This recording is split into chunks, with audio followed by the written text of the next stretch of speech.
Hello to all my dear students. I welcome you back to the online video class of computers. I am Meenakshi Kothiyal, your computer teacher. Okay, children. Now, today I am going to start with the revision of lesson number 7, that is algorithms and flowchart. Okay, here also I am giving you some questions to do in your notebook. Okay, and you have to revise these question answers as well. You have to revise the question answers given in your exercises, but you have to revise these question answers as well. Okay, now the first is define. First part is algorithm. It is defined as the sequence of instructions required to get the desired result. These instructions are written in simple English language. Okay, algorithm is what? It is the sequence of instructions which is written in order to perform any task. Okay, children, and it is written in simple English language. Next is flowchart. A flowchart is a pictorial representation of an algorithm. It uses boxes of different shapes to represent different types of instructions. Flowchart is also a sequence of instruction, but it uses pictorial, but it requires pictures, like it requires some symbols or shapes in which the instructions are written. Okay, though it is also written in simple English language, but it requires some symbols, it shapes within the boxes the instructions are written. Okay, next question is explain the function of the different symbols or shapes used in flowchart. Now children, of this question you have to write down the answer from here in your book, page number 129. Here are the symbols drawn, and here are the name of the boxes are here also, and you can write down the answers from here. You have to write down the functions of these, means purpose means the function, so you can write down the answer from this tabular box. Okay, children, here comes question number 3. Write an algorithm to calculate perimeter of rectangle. Now children, do you know what is perimeter? Suppose it is a rectangle. Now what would be the perimeter? Perimeter is the sum of all sides of a rectangle. Okay, or perimeter of any four-sided figure or any three-sided figure is the sum of their sides. Okay, so the distance which is covered along the shape is the perimeter. Now here the perimeter of rectangle is the sum of all the sides of the rectangle. Now this is length and this is breadth. Now children, there is a formula of finding a perimeter of rectangle. Now what is that formula? That formula is 2 perimeter. Perimeter is equals to 2 into length plus breadth. Okay, here we have to use the logic that what we have to do first, we would require length and breadth of a rectangle. Okay, so first we would need what? We would need length and breadth of a rectangle to find out the perimeter. Now after that, when we get the length and breadth, now what we have to do? We just add the length and breadth. Here length and breadth is added. When we add the sum, when we add them and we got the sum, then what we have to do? We have to multiply it with 2. So this is how I have written here the instructions. Okay, now what is this step 1? Step 1 is start.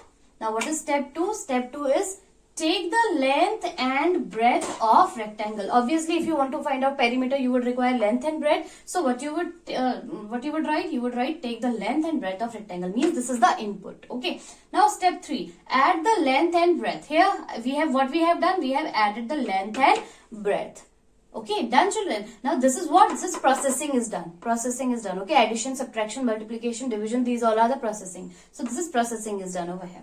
Next, what we have to do? Step 4, now multiply the sum by 2. So see children, length and breadth we have added, we have got the sum. Now what we do? We would multiply the sum by 2. Okay children. Now step 5. We have multiplied the sum by 2, then we have get the result. So step 5 is display the result. Again, this is the output. Okay, now stop. So this is how we get the perimeter. Here we have got the result by adding the length and breadth and then multiplying it by 2. Then we get the perimeter of the rectangle. You can also write down here display the result or perimeter of rectangle. This is how you can also write down. Okay children, now here I have given you perimeter of rectangle. Now if I ask you to find out the area of rectangle, do you know what is the area of rectangle? Do you know the formula of area of rectangle children? Area of rectangle is length into breadth. Length into breadth. So this is the area of rectangle.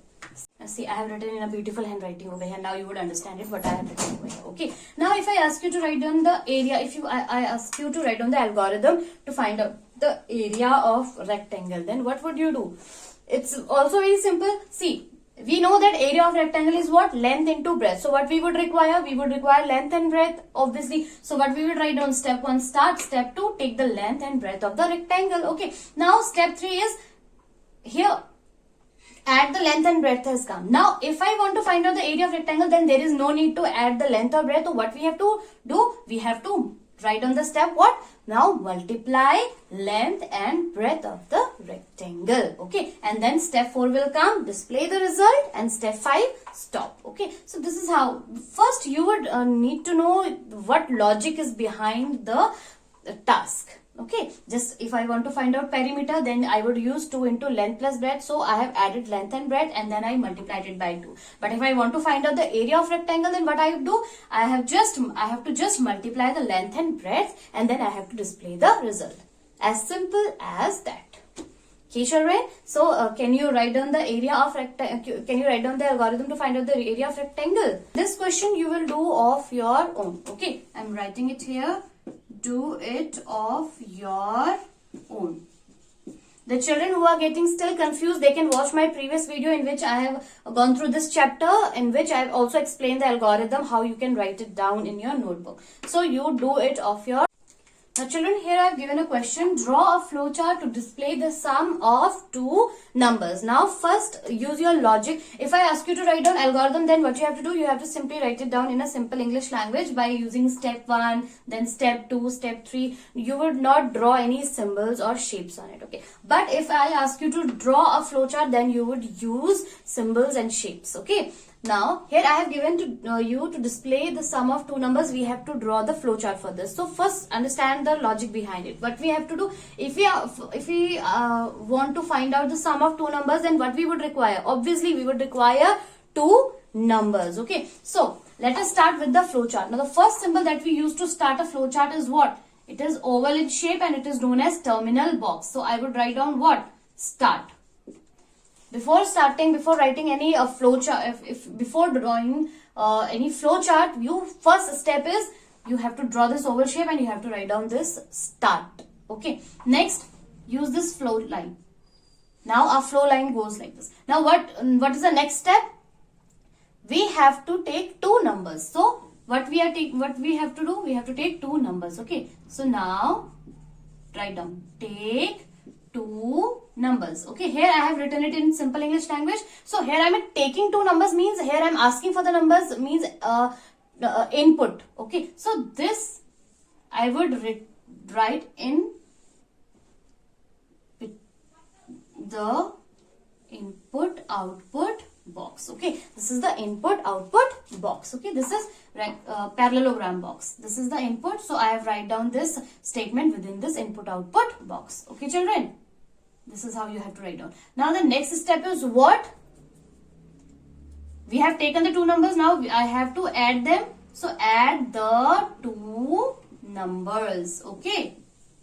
Now here I am adding it means processing is done. So I would write down this step in between within the rectangular box. Okay, children. Now next comes.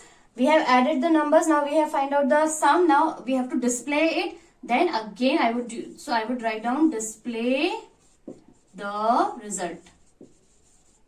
Now again this is output. So I would write down these steps inside the rectangular box. This is the what? Input output box. So input I have taken. I write it down inside the input output box. Here I am displaying the result. So here this is the output. So here I am writing down this step inside the input output box. Okay, children. Now here we are done with the execution of this program. Then at last what would I write? Stop. Okay. So this is how you have to draw the flowcharts. Okay. This is enough for today. Go through all the question answers which is given in this chapter. Okay, which I have explained to you like. to write down the algorithms or to draw flowcharts. Okay, regarding flowcharts, whatever flowcharts you have drawn in your computer notebook, you have to go through all these. Okay, and also the examples which are given in your book, you have to read them also. Okay, children. Now, this is enough for today in this video. I'll take your leave and we will be meeting soon in the next video. Till then, stay safe and stay home.